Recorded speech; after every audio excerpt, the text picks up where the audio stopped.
Halo sobatku, apa kabar? Semoga kalian selalu dilindungi dan dirahmati Allah Subhanahu wa Ta'ala. Assalamualaikum warahmatullahi wabarakatuh.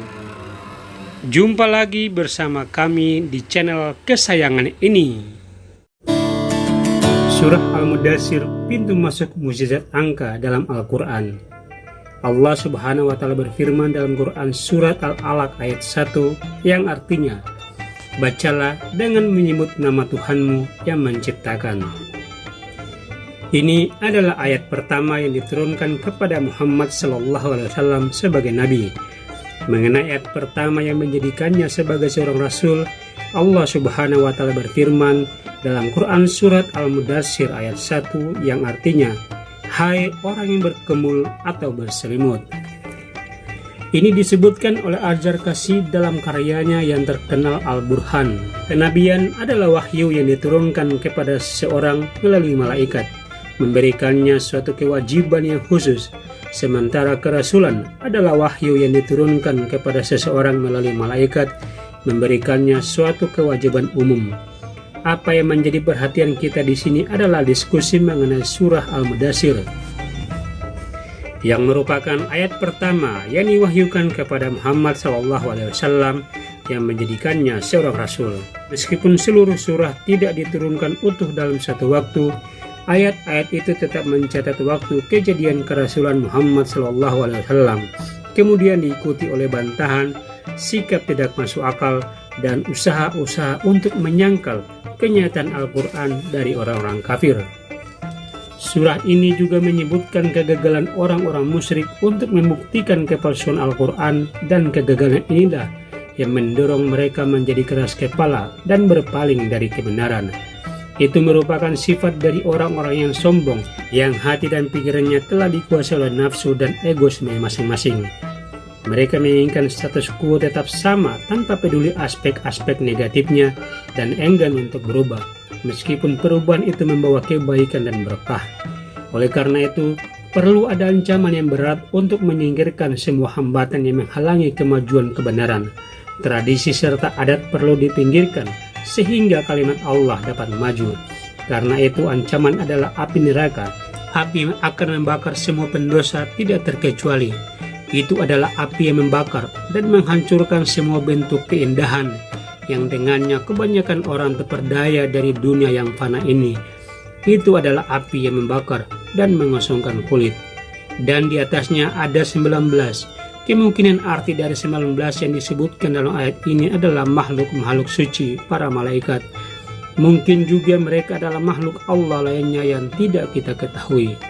Said Qutb menulis dalam karyanya Fi Jilalil Quran mengenai adanya 19, apapun maksud dari angka ini adalah suatu hal yang harus diketahui. Allah yang mengatur penciptaan dan menciptakan segala sesuatu dengan takdirnya. Itu adalah pernyataan yang indah dan dapat diterima. Namun angka ini dianggap sebagai hal-hal yang tidak terlalu jelas, yang manusia tidak akan dapat mengerti, atau berupa tanda-tanda yang menjadikan pikiran manusia menggali arti dari rahasianya. Karenanya, aturan dasarnya adalah ayat apapun hanya perlu diimplementasikan dan jangan menghiraukannya. Saat kita merenungi ayat, dan tidaklah kami menjadikan bilangan mereka itu melainkan untuk jadi cobaan bagi orang-orang kafir, kita akan menyadari bahwa Al-Quran telah menyediakan solusi untuk teka-teki bilangan ini. Kami tidak ingin mendiskusikan arti dari kata menjadikan, tetapi kita dengan jelas melihat bahwa ayat-ayat itu secara eksplisit menyebutkan bahwa angka ini menjadi cobaan untuk orang-orang kafir. Dan kita melihat kata dalam bahasa Arab yang digunakan untuk cobaan di dalam ayat tersebut, fitnah. Secara linguistik, pada dasarnya berarti memegang emas mentah di atas api untuk mengekstraknya tanpa melalui pencairan. Berdasarkan hal tersebut, aksi apapun yang dengannya kita bermaksud membedakan yang baik dari yang buruk dianggap sebagai fitnah. Sehingga sekelompok yang dimaksudkan cobaan ini adalah kelompok orang-orang kafir. Tujuan dari 19 seperti yang disebutkan dalam Al-Quran adalah untuk membedakan orang-orang yang benar dari yang berbuat kejahatan. Mengenai pendapat beberapa ahli tafsir, bahwa penyebutan angka 19 di dalam ayat tersebut bertujuan untuk membuat orang-orang kafir bingung mengenai artinya.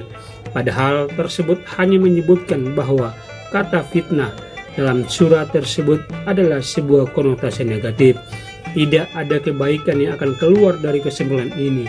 Telah diketahui bahwa fitnah memiliki berbagai cara yang berbeda. Hasilnya pun berbeda pula sesuai dengan realitas tiap individu yang menganggap fitnah tersebut. Oleh karena itu, dengan pengetahuan Allah mengenai apa yang dihadapi oleh individu tersebut, dia akan menyesatkan siapapun yang dia kehendaki. Allah Subhanahu wa Ta'ala juga memberikan petunjuk kepada siapapun yang dia ingin ke jalan yang benar. Renungilah apa yang Allah katakan kepada kita tentang Nabi Musa alaihissalam dalam Quran surat Al-A'raf ayat 155 yang artinya, itu hanyalah cobaan dari engkau sesatkan dengan cobaan yang siapa yang engkau kehendaki, dan engkau beri petunjuk kepada siapa yang engkau kehendaki. Dan lihatlah lagi keseluruhan ayatnya dalam Quran surat Al-Mudaththir ayat 31 yang artinya, dan tiada kami jadikan penjaga neraka itu melainkan dari malaikat, dan tidaklah kami menjadikan bilangan mereka itu melainkan untuk jadi cobaan bagi orang-orang kafir, supaya orang-orang yang diberi Alkitab menjadi yakin, dan supaya orang yang beriman bertambah imannya, dan supaya orang-orang yang diberi Alkitab dan orang-orang mukmin itu tidak ragu-ragu, dan supaya orang-orang yang di dalam hatinya ada penyakit, dan orang-orang kafir mengatakan apa yang dikehendaki Allah dengan bilangan ini sebagai suatu perumpamaan. Demikianlah Allah membiarkan sesat orang-orang yang dikehendakinya dan memberi petunjuk kepada siapa yang dikehendakinya, dan tidak ada yang mengetahui tentara Tuhanmu melainkan Dia sendiri, dan sokor itu tiada lain hanyalah peringatan bagi manusia. Mustafa Khairi dalam karyanya Al-Muqtatab min Uyun Al-Tafsir menuliskan angka ini adalah sebab ujian bagi orang-orang kafir dalam dua aspek. Pertama, mereka mengajak dan berkata, kenapa tidak 20? Kedua, mereka berkata, bagaimana mungkin 19 sebagaimana disebutkan di dalam ayat mampu menghukum mayoritas manusia yang telah diciptakan dari awal waktu hingga hari pembalasan. Kedua pertanyaan tersebut disebabkan karena tidak adanya pengakuan dari mereka terhadap kekuasaan Allah yang sempurna. Pernyataan di atas berlaku untuk orang-orang kafir yang diarahkan oleh kesesatannya sebagai kesimpulan yang salah. Tetapi masih menjadi pertanyaan yang belum terjawab, bagaimana mungkin angka ini mengawasi sekelompok orang-orang kafir yang memilih mereka yang beriman sehingga mereka dapat dikelompokkan menjadi bersama orang-orang beriman. Mengenai pertanyaan bagaimana mungkin bilangan ini atau ujian ini untuk memastikan kebenaran ahli kitab, jawabannya adalah kebanyakan para ahli tafsir berkata, mereka menemukan apa yang Allah Subhanahu wa Ta'ala beritahukan kepada kita tentang angka dari penghuni neraka sama dengan apa yang disebutkan dalam kitab mereka sendiri. Namun kita tidak tahu bagaimana membuat perbandingan yang dapat mengarahkan para ahli kitab untuk beriman dengan yakin. Jika suatu kesepakatan mengenai informasi ini dapat mengarahkan para ahli kitab kepada keyakinan dan orang-orang mukmin kepada iman yang lebih tinggi, bagaimana kita kemudian mencabut keraguan supaya para ahli kitab dan orang-orang mukmin tidak ragu-ragu? Apakah logis bahwa ini adalah hasil dari perbandingan mengenai ayat Al-Quran yang mengatakan bahwa penjaga neraka adalah 19? Mengenai pernyataan apakah ini dikehendaki Allah dan bilangan ini sebagai suatu perumpamaan, kebanyakan dari para ahli tafsir berpendapat bahwa angka ini disebutkan dalam ayat ini aneh dan membingungkan sebagai perumpamaan, sementara yang lainnya mengartikannya sebagai deskripsi. Kebanyakan dari mereka juga percaya bahwa ayat ini hanya memberitahu Rasulullah SAW dan para sahabatnya mengenai apa yang akan terjadi di masa depan. Para ulama berusaha untuk membuat penafsiran ini karena fakta adalah bahwa surat tersebut Makkiyah dan merupakan salah satu surah pertama yang diturunkan. Apapun fakta bahwa ayat yang berkata mengenai orang-orang munafik, mereka yang di dalam hatinya ada penyakit, padahal kemunafikan itu sendiri belum muncul. Argumen ini diterima hingga tindakan tertentu, tetapi mengartikan kata perumpamaan sebagai deskripsi tidak menyelesaikan masalah dalam memahami ayat ini. Namun kami akan berusaha menyebutkan pandangan yang dapat membantu dalam memahami ayat ini lebih baik. Jika kita bertanya kepada seorang Yahudi atau Nasrani mengenai bukti dari adanya Sang Pencipta, kita akan menemukan mereka menyebutkan bukti-bukti dengan cara yang sama seperti orang-orang Muslim. Cara ini tentunya berbeda dengan orang-orang musyrik. Jika kita bertanya kepada orang Yahudi atau Nasrani mengenai kenabian dan hal-hal gaib, kita akan menemukan mereka akan memberikan bukti yang mirip pada beberapa bagian dengan orang-orang Muslim.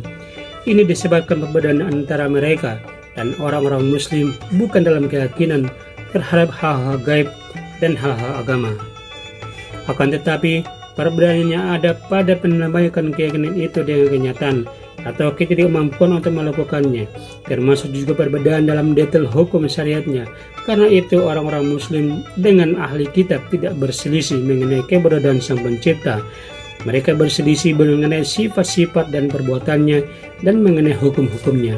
Sementara orang-orang kafir dan munafik, mereka tidak meyakini agama sekali. Mereka menganggap hal-hal yang dirasakan hawa nafsu mereka sebagai tujuan utama. Mari kita kembali kepada arti dari firman Allah Subhanahu wa Ta'ala, dan supaya orang-orang yang dalam hatinya ada penyakit, dan orang-orang kafir mengatakan, apakah ini dikehendaki Allah yang bilangan ini sebagai suatu perumpamaan. Allah menyebutkan angka 19 sambil mengancam orang-orang kafir dengan api neraka. Angka 19 itu terus membayangi mereka. Tentu saja ini akan tampak membingungkan untuk kebanyakan orang. Jika api digambarkan sebagai membakar, itu akan dipahami karena kita memiliki contoh api membakar di dunia ini, meskipun sifat membakarnya dapat berbeda dari api yang ada di akhirat. Contoh dari api duniawi yang kita rasakan akan membuat kita paham apa yang dimaksud dengan ancaman api yang membakar di akhirat. Hal yang sama berlaku jika api dideskripsikan sebagai penyiksa, karena kita memiliki contoh api itu di dunia ini. Tetapi saat kita diancam dengan 19, kita tidak memiliki contoh yang konkret untuk ini yang dapat membuat kita paham apa yang maksud dengannya. Karena mengancam dengan angka 20 itu lebih besar dari 19. Selain itu, apa perbedaan antara angka 17 dan 19? Saat memberikan penjelasan mengenai hal ini, Az-Zamakhsyari menuliskan dalam ulasannya mengenai Al-Quran, orang-orang beriman melihat ini sebagai hikmah dan mereka berserah diri kepadanya karena mereka yakin segala tindakan Allah Subhanahu wa Ta'ala adalah baik dan bijak. Oleh karena itu, iman mereka bertambah, sementara orang kafir mereka menyangkalnya dan memiliki keraguan terhadap akibatnya. Ketidakyakinan dan dosa mereka terus bertambah. Al-Kabir berkata, apa yang maksud dengan fitnah adalah untuk menguji manusia sehingga orang-orang mukmin akan menyimatkan hikmah dari mengkhususkan angka tertentu kepada penglihatan Allah. Pernyataan dari Az-Zamakhsyari dan Al-Kabir dapat diterima dan indah. Metodologi dari mereka yang meyakini agama dalam hal-hal gaib dan dalam wahyu ilahi mendorong mereka untuk mencari hikmah di balik angka ini dan hikmah di balik fakta bahwa angka dari para penjaga neraka adalah 19. Hal ini tampak berhubungan dengan hukum universal. Peraturan dasar dalam hal-hal seperti itu adalah kita perlu menggunakan pikiran kita, meskipun kita juga harus mengakui keterbatasan dan kecerdasan manusia.